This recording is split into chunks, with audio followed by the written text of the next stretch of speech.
the great Dan Hooker. He is over in Sydney, Australia, UFC 325, just a few days away now. He has a massive fight against Bueno Saint Denis. He is kind enough to join us right here and now. Let's not waste any time and say hello to the Hangman. There he is. Hello, Dan. How are you?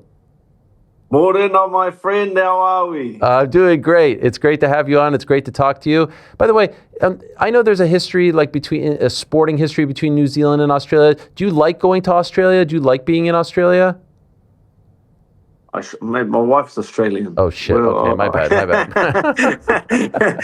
Nah, it's funny. Like it's like there's obviously a bit of a sporting rivalry when we're playing rugby or any kind of sport against each other. But it's the Anzacs, mate. We go to war together. New Zealand and Australia. We've been to war many times together, and yeah, when we're fighting people on the other side of the planet, the Anzacs get together, and there's nothing but love and support here. Okay, I love to hear that. Okay, so big fight for you, a lot to talk to you about. Can I just ask, this is a relatively quick turnaround, maybe not for you, but just like on paper, fought in late November, now here you are, end of January, I know technically early February there. Why the quick turnaround? Oh, just had a bad taste in my mouth after the last one, and I always wanted to be a part of this card. So I got a call from my manager Ash, and he said, "You want to fight in Sydney?" And I pretty much just said 3 rounds, and he's I got 3 or 5 rounds, and he said 3 rounds, and I said, "Count me in, baby." I didn't even ask who it was. I just wanted to be a part of this card, just because it's so close to home. It's like I say it's like a hometown. It's like a hometown fight, but without the pressure, you know. And so, at what point do you hear who the opponent is, and then what is your reaction?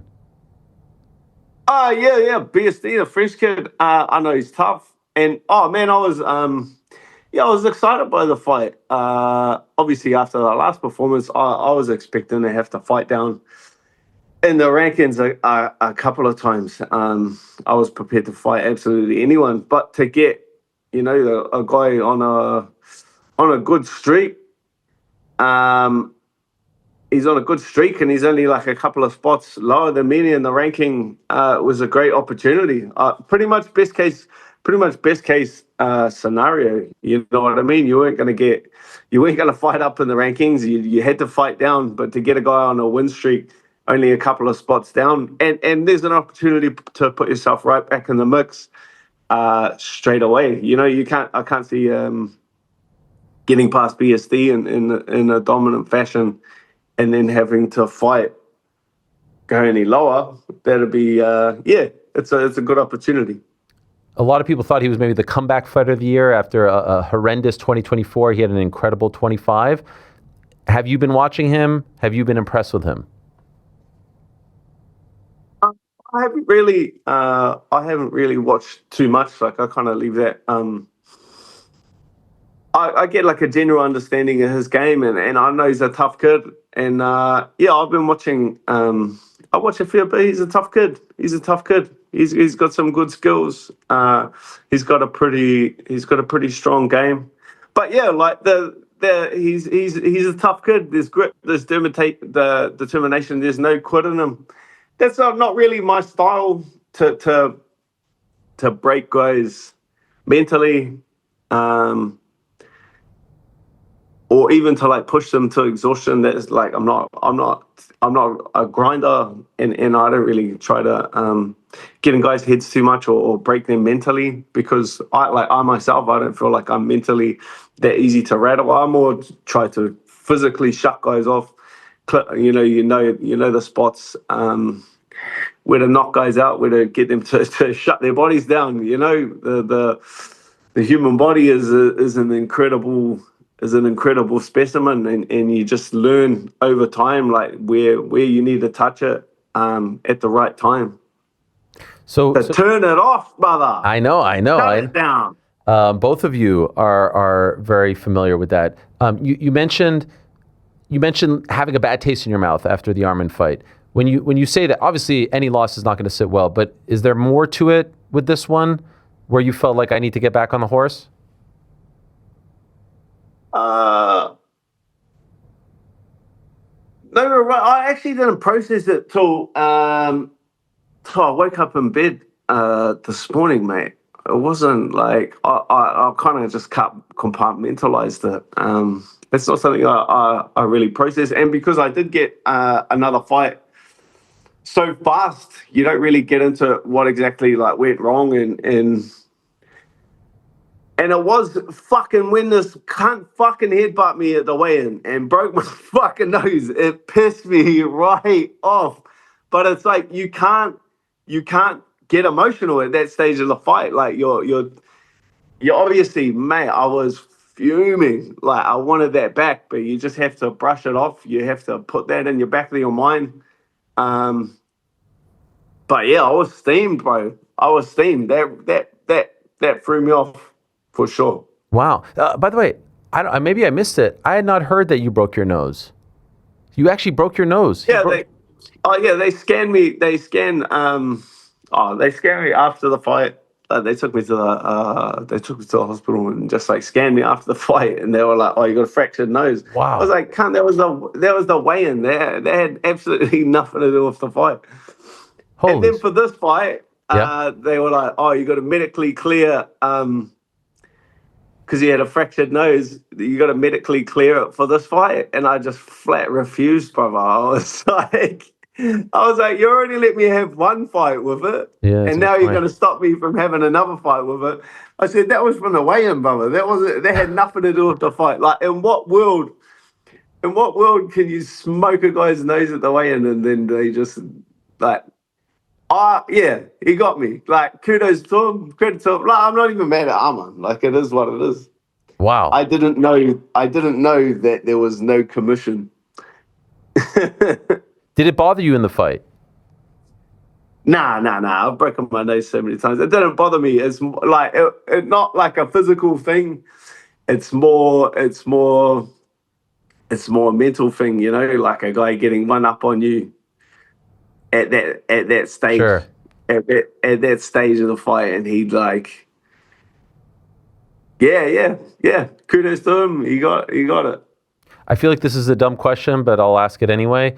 Did you at any point consider not fighting as a result of it? Fuck no. Okay, that's what I thought. That's what I thought. Like, you could. Yeah, you could. How's it now? You could have. Oh, brother, I've broken my nose 20, 30 times over. It didn't used to be this big, mate.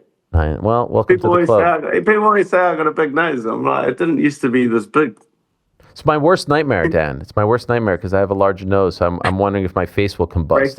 Yeah, you know. Breaking the snaz. Yeah, or maybe it'll be a blessing. Well, I haven't been able to breathe out of one side of it since I was about 18 years old. Oh, jeez. We'll go with. Wow. All those times that you've broken it, never surgery? For what? Like that just hollows it out. Look, like that. So they say it hollows it out, and then it makes it like a lot weaker. And then what? You're gonna sit out for 6 months, not getting hit on the nose. Like Gazy went and got it done, and then the very next fight, he fight Holloway and gets spinning kicked right on the nose. I know that would happen to me. I know that the day that I went and got it fixed, I would come back into the gym, my first training session back, and someone's just going to absolutely crush it. I know that. So I'll sort it out. That's a tomorrow problem. Yeah. If you saw Arman in a hotel on the street, how do you think it would go? No, I actually like the kid now. Oh. What changed?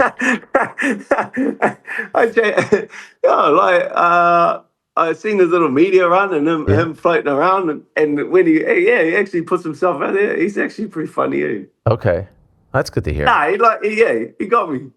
What can you say? Wouldn't sit around being fucking pissed off. Like, would I fight him again? Fuck, 1,000%. 1,000%. The talk going into that fight was winner gets a title shot. Are you surprised ultimately he did not get a title shot? I'm actually like kind of laughing about that, right? Because like they were saying winner gets a title shot, and that like immediately after, you know, I got my ass kicked, and then I'm going, oh no, like I I fumbled it. I was like, I fumbled it. I fumbled my title shot. And then he didn't get the title shot. And I was like, oh, cool. I was like, no one's getting a title shot anyway. It was just all smoke and mirrors. So I don't, that made it, actually made it a little bit easier to get over. It was just, yeah. I'm just curious. How does that sit with you, right? Because you're a fighter, you're striving for something, and then you find out it apparently wasn't at play. No. What are you gonna do? Yeah. Or perhaps it was at play for you because they did say afterwards he did this, he did that, he headbutted you. Maybe if you would have won, you would have gotten the title shot. Not trying to make you feel worse, but I don't know. I just like I realized when I said that. What a title? You get an interim title shot. Yeah. I reckon Ilya would have. I reckon Ilya would have fought me because I'm old and shit. No. Maybe you would have been the one fighting this past weekend, is what I'm saying. Against who? Like who do you then cut out? I think it would have been Justin. Cut out Paddy. I think Justin would have been the cutout. You think they would have cut Justin out? Yeah, maybe. Yeah, you're right. Maybe you're right. And speaking of this, obviously a lot of coverage and chatter about you and Paddy. Could we start just that interaction? Seemingly backstage, I think it was, you guys talking to each other, and you say that you hate everyone, who's ranked above you and all that stuff. Overall, that week in Qatar, was everything cool between you guys? Was there any type of history there? No. Like, bro, he's been chiming shit at me. He's been chatting shit for like, and I say things back. Like like before that, before we see each other in Qatar, like he says dog shit at grappling, and he thinks I'm a shit fighter, I think he's a shit fighter, and we both like speak our minds and we're open, and like who gives a shit? Like I don't care if the UFC was freaking out. They're going, oh, if Dan and Paddy see each other at the hotel in Qatar, I'm like, what? Because he said I'm shit at jiu-jitsu. Like I couldn't give a flying fuck if someone said I'm shit at jiu-jitsu. Like I think he's shit, and let's leave it at that. Like who cares? I'm not.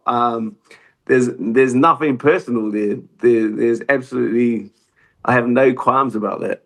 Do you feel like now it's gone personal because of the things he said? And fucking it's gone personal, brother. Like you say, name a fighter in history that's ever made a rape joke about someone's mother. Like that's just we're as fighters. That's just a line that we don't cross.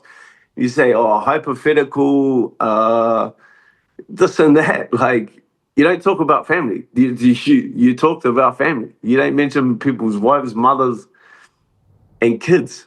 That's just on the no-go list in terms of everything. And that's like he wanted a reaction, he got one. And so from that, I want to take this kid's head off.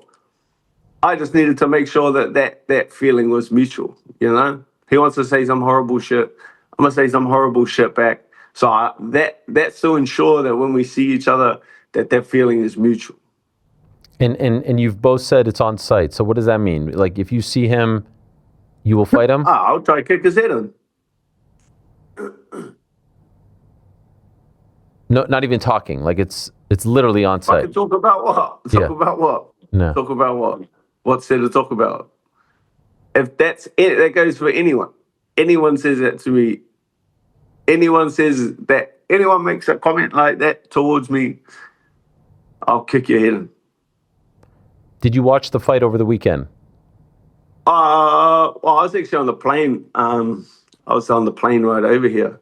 So I didn't really catch it. I think we caught like the last little bit. What'd you think? What'd you think of what you saw? Dog shit, as usual. Like he looks like a baby giraffe. Fucking elbows flying in the air, jumping in the air. He looks retarded to me when he fights. So he's getting some love for the toughness, for not, succumbing, not getting knocked out, for taking those. Yeah, cool. Like that's not the hard part. Like the hard part is not fighting, just engaging. Like that getting to Justin Gaethje and having a fight with Justin Gaethje, having a fight with Dan Hooker, having a fight with Dustin Poirier. That is not the hard part. Like, getting there is the hard part. Like, he obviously like, he's on one of these special UFC contracts where you pick your fucking opponents and shit like that. Like, he's been managed very well, and he's been shortcut over a lot of other fighters very well. But now he's in the deep end. And the hard part is not getting to Justin Gaethje. It's like, now you had a 5-round war with Justin Gaethje. Well, your next fight's going to be a 5-round war. Then there's going to be another 5-round war. Then you have another war. Then you have another war. Then you have to fight Justin Gaethje again. You know what I mean? Like, the hard part is now there's no more easy fights. There's no more fights where you're not taking, and it's a lesson that I've learned the hard way myself. Like, for the rest of his career, there's no fights where you're just going to go out there and you're just going to skate by and you're just going to outclass the guy. That's it. They're for the rest of your days. And he's going to learn that. The kid's never had a war in his life. He's going to go back to his home. He's going to sit in his bed for the next month, recovering, and that he's going to have to get himself back up and go out there and do the exact same thing next time. Did you think the fight would play out like that, or were you expecting something else?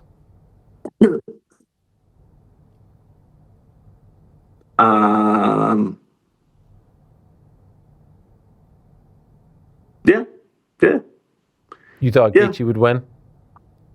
Yeah, I thought Gaethje would win. I think he's a difficult man to put on the mat. And then he didn't. It surprised me that he didn't even try. But yeah, Gaethje's a lot sharper, a lot more technically savvy. Like, there's some big holes defensively.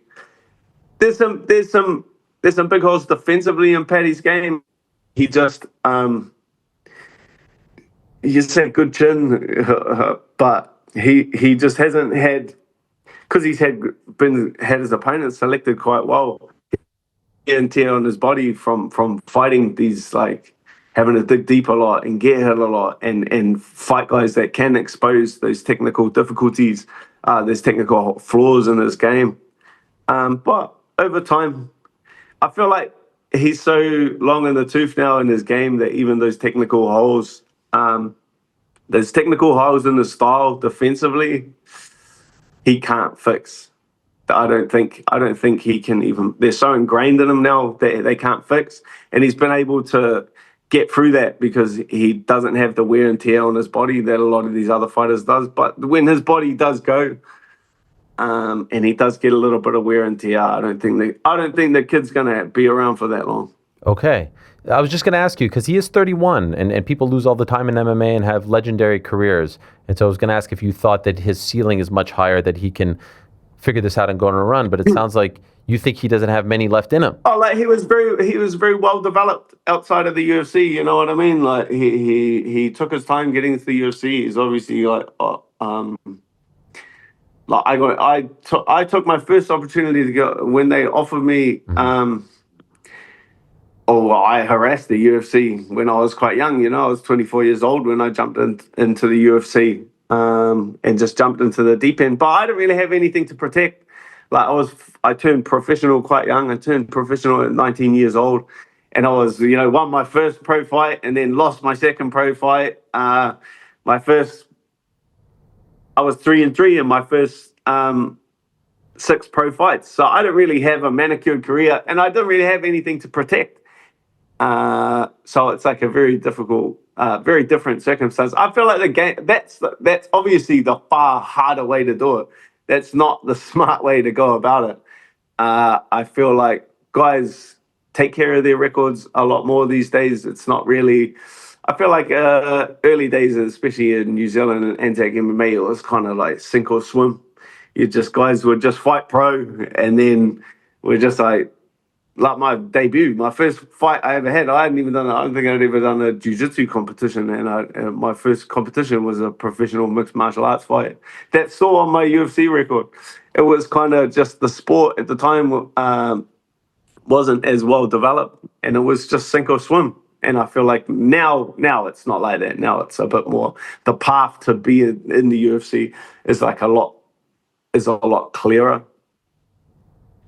Could I ask though, just watching that, did that give you joy? Considering how you no, you don't you don't hate watch it like that. Oh nah, that's yuck, bro. That's yuck. I'm not a cuck. Is this who you want though? Regardless, it's like watching someone else. You know what I mean? well, no, I I'm mean, you don't like the guy, and you like to see him lose. I'm not there for like what? I want to get my hiding. Fucking watching someone else get my hiding. That does absolutely nothing. That doesn't make me feel any better. Okay, no, I get. Okay, now I get it. Now I get it. Is that who you want, regardless of the result? I mean, obviously you're planning on winning, but win or lose. That's the dumbest thing you can possibly do. Is I feel like he pissed me off. I pissed him off back. That's always going to be there. But that's not something that that's why I had to piss him off back. So then I'm not just sitting around and I'm upset about it. He's going to take some time off. We'll see how this fight goes. Obviously, I'm not going to go back and shoot myself in the foot because I'm mad. That would be a mistake. There's some big fights. There's obviously the BMF is playing out. Yep. And Bubba, I guarantee you, between me getting through this fight, getting my hand raised and beers, there's still no one between me and Arman that wants to fight him except me. You're saying run it back. The guys, I feel bad. I like Arman now. I know. I like Arman. He won me over as a fan. That's crazy. But still, no one's like, bro. That's the saddest part about it is that like the best years of his career are being wasted, bro. Wasted. He should be fighting Ilya, right? He should be fighting Ilya. Does he beat Ilya in your opinion? Who don't want who don't want to see that? I would. Who don't want to see that? Like let's be real. Let's be honest. Yes. Everyone put their honest hat on. Like after watching Paddy Gagey, like who the fuck thinks Gagey can beat Ilya? I said that somewhere Ilya Topuria was licking his lips watching that. Yeah. And I'm not saying this shit. No, but no, I'm not saying this shit. Like I am at that level of shit. Like I'm just I'm shit at some stuff. Like, look, I fought fucking Arman, and then he made me look like dog shit. He would make both Paddy and Gagey look like that. And I feel like Ilya would I feel like right now, and the sport is all about timing. Mm-hmm. The sport is 100% about timing and momentum, and guys when they're at their like physical peak and stuff like that. Right now, who I would want to see in a fight is Arman and Ilya. Like that's a bro. We'll flip the coin. I think that's a good fight. I feel like love that fight. I feel like that's a close fight. Ilya and Gagey right now, it's not something. I think it's pretty clear who's going to win that fight. Who wins in your opinion that fight, Arman and Ilya? Oh fuck. Who? Arman and Ilya. Yeah. What do you think I was going to say? I thought you were going to ask me Gagey earlier. No. I thought I made that pretty clear. No. Arman and Ilya. Yeah, it's a coin flip. Yeah. Like, it's a coin flip. I feel like that's a good fight. Obviously, Ilya's boxing is sharp as ever. He's on a hell of a streak. He's been cleaning everyone up. He has the advantage on the feet. And then Arman all full of side quests and just strangling everyone around the planet. Like, he's if he can get him, that's where he can get him down. We'll flip the coin. I think it's a good fight. I want to see it. I want to see it. I do too. Does Dan Hooker have something to prove this weekend? To himself. Yeah. I'm pissed off again. I wasn't pissed off everything. This is what I said to the missus. As of late, I said everything's been pissing me off. It's better to be pissed off than pissed on. I'm ready to Hell go. yeah. Nah, I'm ready to go. I'm itching for this, man. I'm itching for this. And like when I got back in the gym after the last one, I was like, obviously, bro, a year and a half sitting on the shelf was like, that's the longest I haven't fought in my whole life. That's the longest I haven't been in a fist fight. And so to try and knock the ring rust off on Arman Tsarukyan obviously wasn't the best idea. But once I got back in the gym, man, I got my range, I got my timing. I was like, oh, that's where it was. It's been missing for a year. I forgot where I put that. So man, this quick turnaround's been good. Like, this is the sport of you're a loser until you win again, you know? Mm-hmm. So the longer I sit around licking my wounds and the longer I have to be a loser. But Sunday here in Australia, Dan Hooker becomes a winner again. Hell yeah. And everyone has to be nice to me once more. Well, I think we're still nice to you. I mean, I think you've reached, by the way, that I don't know if you want to be there, but like you've reached that sort of Donald Cerrone territory where people love you win or lose at this point. Like you've reached that status of we know what we're getting. It's always fun. You know what I mean? And very few are in that. I didn't want to say that after the last one, but maybe I'm just a fun guy. You're there. I mean, you're co-main event of a numbered event here against a streaking guy. You thought you were getting Moicano, and I love Renato Moicano. And I think that would have made a lot of sense. I was just timing at Moicano because he's going to chat shit back. He does it to me too. He just says Dan Hooker's name and he talks a bunch of shit just because he knows that we can't help ourselves. You're fun together. We're going to bite. You're fishing. I went fishing and Moicano took it hook, line, and sinker just as usual. But you got a guy who's streaking right now, so I think that says a lot about you. Yeah, they're not going to put, they're going to put two aging veterans in against each other. It'll be funny though, we'll chat shit, but that's not the sport. The sport is the next generation is built off the carcasses of the last generation, the bones, the bones and the decaying flesh of the previous generation. Two last quick things, and then I'll let you go. Gaethje made some headlines talking about, hey, I didn't get an increase, Paramount Plus, all this stuff. Anything changed with you?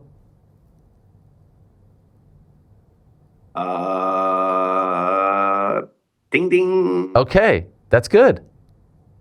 My manager answered the call.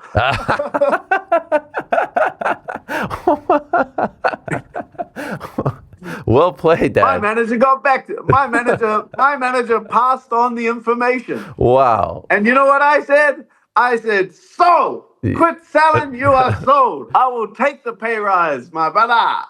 Hell yeah. That's a good manager. Paid, my boy. Good for you. I'm getting paid. Okay. You sound happy. That's good. Good on Ash for answering the call. Well done. And by the way, you were once a guy, I remember not that long ago, you were the one saying like, you don't need managers, right? It apparently is good to have a good manager. I think like once you get, it's a bit different. I feel like early on in your career, like it's pretty much set in stone. Like, come on, Ariel, like we could Google what, Sure. We could Google what a UFC fighter is making. And I feel like early on in a UFC fighter's career, you're just pretty much there negotiating for their cut, their slice of the pie. I feel like it's a little bit different. But once you get up a bit further and you're in like this kind of territory and you're in title talk territory and obviously not pay-per-view, but you're butting heads with the UFC, then I feel like a manager is definitely necessary because...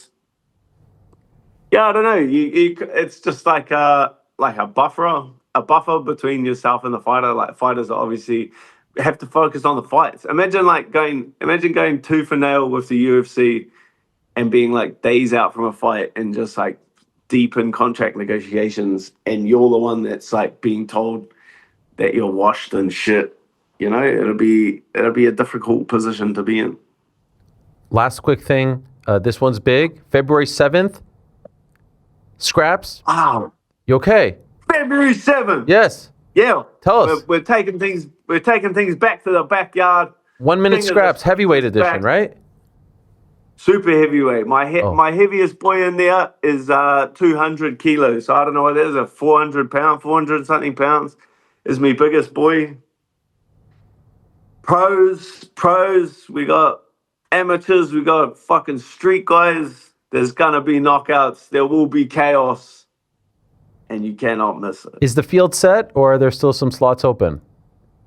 There was 32, and then I had a couple fall out yesterday, so I think I'm back down to 30.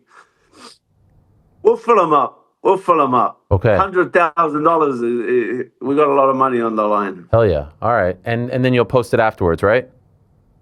It'll be live streamed on Kick. My sponsor, the doctor, he's got a Kick account, and so the whole thing will be live streamed. You just got to follow my social media, and I'll be posting up the live stream. But yeah, then all the content will get uploaded. All thanks to the doctor on Instagram and Facebook and stuff like that. You're the man, Dan. Thank you so much. Good luck to you. Appreciate it as always, my man. You're the man. No. You're the man. And thank you for always getting back to me so quickly. I really do appreciate it, and can't wait for this weekend. Wish you the best. Thank you, brother. There he is, the one and only Dan Hooker, the Hangman, back in action. What a fight. Oh, my God, what a fight. Dan Hooker versus BSD, and he's right. It does say a lot about him. Usually in a situation like that, you'll have to fight someone who's on, maybe coming off a lost 2 in a row. The Moicano fight makes a lot of sense, to be honest. They have a history. They gave him BSD, who was on the short list for Comeback Fighter of the Year. So shout out to him. Shout out to them. Shout out to BSD. What a freaking fight. And it's a great card as well. UFC 325. Obviously, we'll talk a lot about it as the week rolls on. Back-to-back numbered events. It's happened before, 89-90. It happened a few years ago, but not often. And so a sign of the times. Thanks for watching this video. Before you go, if you haven't already, hit that subscribe button for us. Also, give us a thumbs up, leave a nice comment. These things go a long way. And while you're here, do check out the rest of the channel. We've got live shows and full interviews, clips, and a whole lot more. We're doing big things here, and we appreciate your support very much.